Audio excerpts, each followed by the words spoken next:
Bonjour, c'est Crypto et j'espère que vous allez bien dans cette fin de semaine, parce que oui, nous sommes vendredi, journée de volatilité, journée qui, suite à un discours de Jerome Powell, peut être très compliqué. Mais le pire dans tout ça, ce n'est pas du tout les cours. Le pire dans tout ça, c'est une nouvelle qui est arrivée avec potentiellement l'obligation de devoir déclarer son wallet à l'État français. Je vais revenir dessus et vous allez voir que c'est quelque chose qui change beaucoup et qui est en opposition totale à ce qui est en train de se passer sur les dernières 24 heures aux USA.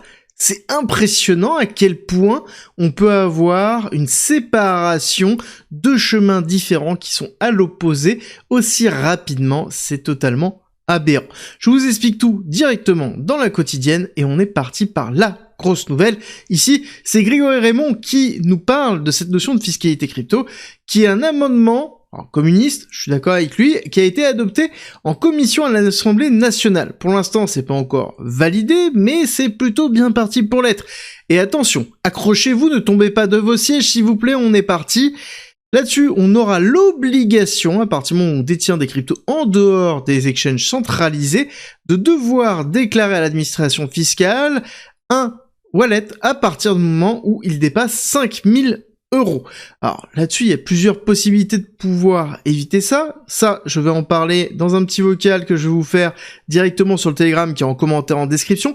Très important, ça vous intéresse, rejoignez-moi, vous avez plein d'informations gratuites, vous avez plein d'analyses techniques, vous avez plein de formations gratuites et je vais vous faire un petit vocal sur ça. Ce qui est important de comprendre, c'est qu'on est quand même à l'opposé total de ce qui est en train d'être effectué aux États-Unis et on a à l'inverse une obligation maintenant de devoir déclarer. Et sachez que peu importe ce qui se passe, à partir du moment où vous êtes rentré en crypto à partir sur un CEX, donc sur un échange centralisé, que vous avez déplacé des montants qui sont en alerte pour la loi TRACFIN, c'est-à-dire le blanchiment d'argent, ça veut dire que ça a été remonté à l'administration fiscale, donc c'est-à-dire que potentiellement déjà vos adresses publiques sont déjà rentrer dans l'administration fiscale. Donc là, ce serait juste du déclaratif supplémentaire. C'est compliqué, très très compliqué si ça passe. Et je pense qu'il est très important ici de bien surveiller ça, parce que ça pourrait être le début de quelque chose qu'on ne veut absolument pas. Et donc à ce moment-là, c'est vraiment une notion d'intrusion publique directement sur l'ensemble de nos biens. Et ça peut être très compliqué par la suite, surtout si on a vraiment un aspect communiste qui commence à arriver en France, malheureusement. On peut pas dire qu'on se dirige dans l'autre sens. Donc, à faire très attention. Et pourquoi je vous dis qu'on est vraiment en opposition? Parce que, à côté, on a la SEC qui approuve à la DTCC, alors peut-être ça vous parle pas, mais je vais vous expliquer tout à l'heure à quel point c'est énorme, la possibilité de blockchainiser, de tokeniser l'ensemble de ces assets. Et c'est quelque chose qui est vraiment très important aux USA. Parce que la DTCC, c'est vraiment quelque chose de très très gros. Si ça vous parle pas, pour vous donner un ordre d'idée, en 2011, et ça a encore plus augmenté en 2025, la DTCC, c'est l'ensemble des transactions, quasiment des titres aux États-Unis, et près de 1,7 trillion dans le monde. C'est énorme, vraiment, c'est quelque chose de massif. Et ça, maintenant, ça peut rentrer sur la blockchain, ça peut ici tokeniser l'ensemble de ces assets, et notamment le monde obligataire. Ça veut dire beaucoup de choses, mais c'est pas le seul parce que on a après Coinbase qui va faire un partenariat avec Chainlink pour utiliser son CCIP. C'est le CIP de Chainlink, c'est la brique fonctionnelle qui permet de lier le monde réel, les institutions et notamment le monde bancaire avec la blockchain pour, encore une fois, faire des transferts de tokens qui vont être wrappés. Ça, généralement, ça peut être très bien aussi des assets tokenisés. Donc on avance dans ce domaine-là. Et c'est pas fini parce qu'on a encore autre chose. On a JP Morgan qui commence à directement transférer, tokeniser une partie de ses assets aussi. Avec ici des insurances qui sont effectuées sur Solana. Mais attendez, c'est pas que ça. On continue encore. On a Robinhood qui pour 2026 va créer sa propre layer 2 sur Arbitrum pour pouvoir tokeniser l'ensemble de ses assets et faciliter le trading. Donc on est vraiment dans cette démarche ici d'adoption massive par Wall Street de la technologie de la blockchain et des cryptos en général. Pareil, Revolut ici qui va utiliser Trust Wallet pour pouvoir faire ses achats directement en crypto. C'est très important pour Revolut. Revolut fait 30% de son chiffre d'affaires sur les cryptos. Très très important de comprendre l'impact que ça peut avoir. Et là on a vraiment une dynamique qui est totalement à l'opposé de ce que l'on peut voir, notamment ici, en France, et même de base en Europe. Alors, des fois, je suis d'accord avec vous, on va trop loin quand je vois par exemple Binance qui dit bon, bah tout compte fait, on va retirer tous les autres notions de BUSD qu'on pouvait avoir avant, hein. C'était le token de Binance, c'était Binance USD qui était banni d'ailleurs par les USA et qui avait été demandé, enfin la SEC avait demandé à Paxos, qui est l'émetteur du BUSD, enfin qui était l'émetteur de BUSD, d'arrêter l'émission et ça avait créé plein de problèmes de liquidité sur Binance, mais là on est en train de remplacer toute la notion de BUSD avec de l'USD1. L'USD1, c'est le token de WLFI, de World Liberty Financial, c'est le stablecoin de Trump, et donc là on est quand même dans une forme de continuité de remerciement sur le fait que merci Trump, tu m'as gracié, et on est exactement dans cette dynamique-là. Et il faut comprendre que sur l'USD1, la mécanique, c'est que plus il y a d'USD1 qui est en fonctionnement, plus l'émetteur de USD1 va toucher de l'argent, à peu près 3-4% sur le montant total, parce que derrière l'USD1, c'est quoi? C'est de la dette américaine, et la dette américaine, elle paye l'émetteur. Et oui, c'est une forme de service rendu entre copains, merci, en l'occurrence Binance, merci WLFI, et là on voit bien qu'il y a un lien très fort qui est en train de se faire entre CZ et la famille Trump pour la suite. Ce qui est intéressant de voir, c'est que sur la macroéconomie, on a le S&P 500 qui a fait un nouvel ATH, là où le Nasdaq a quand même beaucoup plus de mal, donc on a bien l'économie américaine qui est en train de pousser fort, la tech US qui souffre toujours d'une peur très importante sur la bulle de l'intelligence artificielle. D'ailleurs, je vous ai fait une vidéo dimanche dernier dessus, je vous la mets à la fin de cette vidéo, regardez-la si vous voulez vraiment comprendre mon avis, est-ce que c'est une bulle ou pas, vous allez voir, je pense que vous allez être choqués.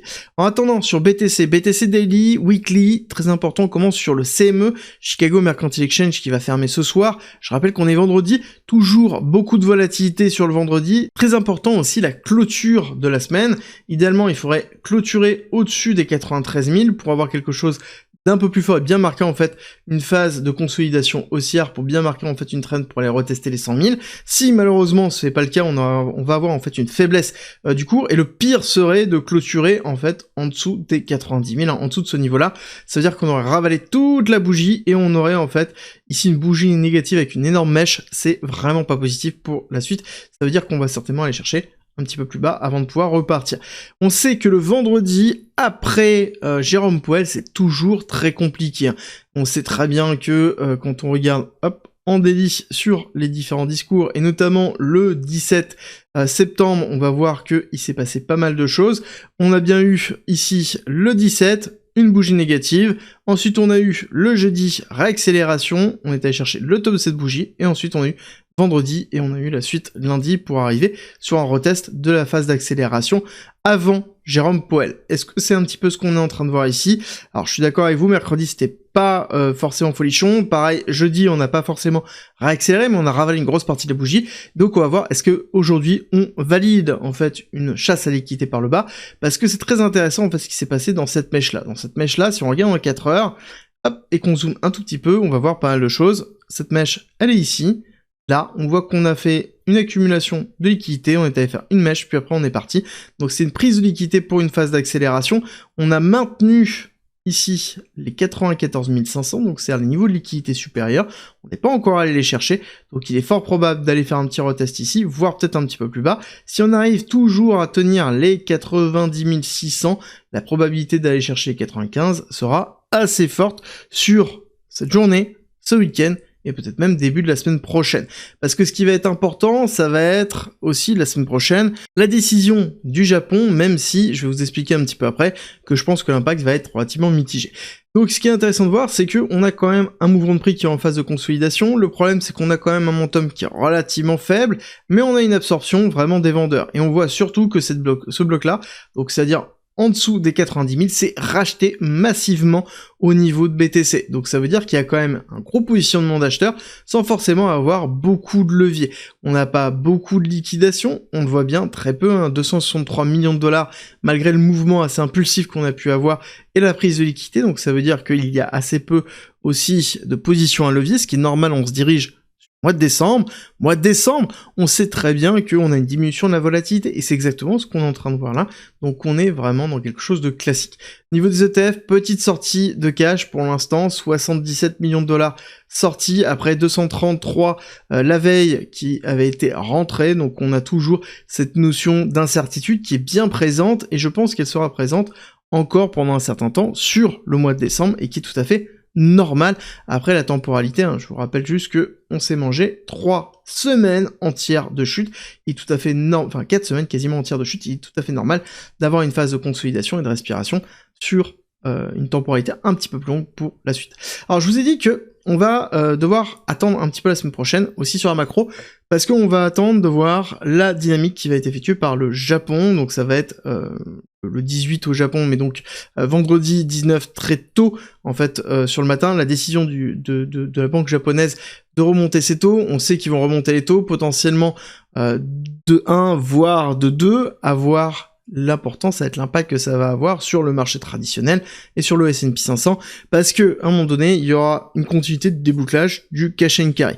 Personnellement, j'ai tendance à penser que c'est déjà pricé sur les marchés, et que même si on a un débouclage, ce sera un débouclage qui sera dans une continuité de ce qui est déjà effectué. Je ne pense pas qu'on aura en fait une crise obligataire ni une crise de liquidité. Par contre, on pourrait avoir un flash crash d'anticipation, et donc ça c'est très symptomatique d'une purge, et donc ça voudrait dire aller chercher puis après réavaler soit le jour même, soit le lendemain, et ce serait quelque chose d'assez classique. Et ça veut dire aussi une pression de ce style-là au niveau de BTC. Pour moi, ça invalide pas du tout les scénarios qu'on a définis jusque-là. On est toujours dans une phase de consolidation, on n'est pas allé chercher au-dessus des 95 000, on n'est pas allé chercher les 100 000 non plus, et quand on dézoome encore et toujours, on a un retest qui est faisable, et très très largement faisable, c'est l'EMA 50 que l'on a cassé, qui est vraiment pour moi l'alerte à avoir, et on est en train d'aller la retester, c'est dans les alentours de 100 000 $.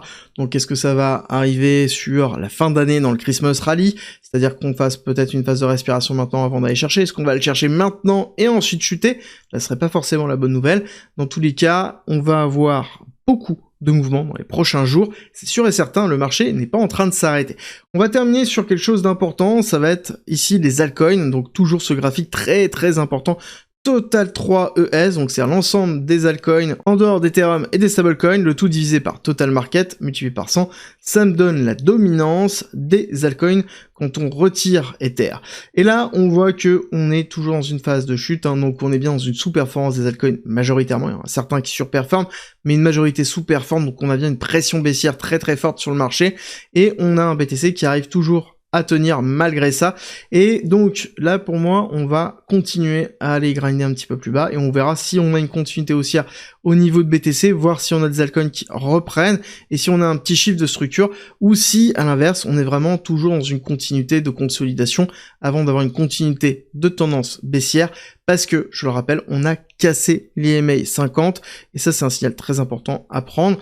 Tant qu'on ne regagne pas l'EMA 50, malheureusement, la tendance, elle s'est inversée sur du moyen terme à surveiller dans tous les cas sur cette fin d'année. N'oubliez pas, l'important, c'est votre gestion du risque, c'est ce qui fait que vous êtes capable de pouvoir survivre à un marché comme celui des cryptos, et j'espère que cette vidéo vous a plu, c'est le cas.